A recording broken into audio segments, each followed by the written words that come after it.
Hey everyone, I want to talk about something important today because it's time to get back to our roots around free expression on Facebook and Instagram. I started building social media to give people a voice. I gave a speech at Georgetown 5 years ago about the importance of protecting free expression, and I still believe this today. But a lot has happened over the last several years. There's been widespread debate about potential harms from online content. Governments and legacy media have pushed to censor more and more. A lot of this is clearly political, but there's also a lot of legitimately bad stuff out there. Drugs, terrorism, child exploitation. These are things that we take very seriously, and I want to make sure that we handle responsibly. So we built a lot of complex systems to moderate content. But the problem with complex systems is they make mistakes.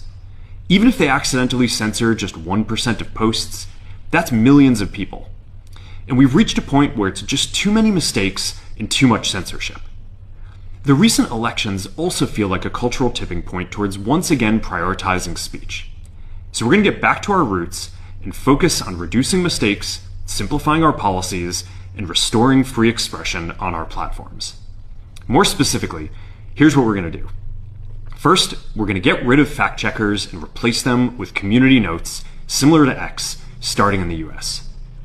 After Trump first got elected in 2016, the legacy media wrote non-stop about how misinformation was a threat to democracy. We tried in good faith to address those concerns without becoming the arbiters of truth. But the fact checkers have just been too politically biased and have destroyed more trust than they've created, especially in the US. So over the next couple of months, we're going to phase in a more comprehensive community notes system. Second, we're going to simplify our content policies and get rid of a bunch of restrictions on topics like immigration and gender that are just out of touch with mainstream discourse. What started as a movement to be more inclusive has increasingly been used to shut down opinions and shut out people with different ideas, and it's gone too far.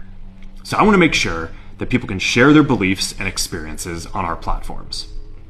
Third, we're changing how we enforce our policies to reduce the mistakes that account for the vast majority of censorship on our platforms.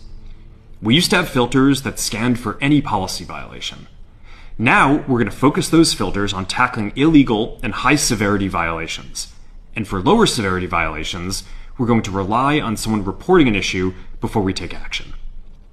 The problem is that the filters make mistakes, and they take down a lot of content that they shouldn't.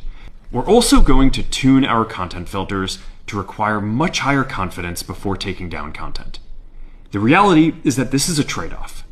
It means we're going to catch less bad stuff, but we'll also reduce the number of innocent people's posts and accounts that we accidentally take down. Fourth, we're bringing back civic content. For a while, the community asked to see less politics because it was making people stressed, so we stopped recommending these posts. But it feels like we're in a new era now, and we're starting to get feedback that people want to see this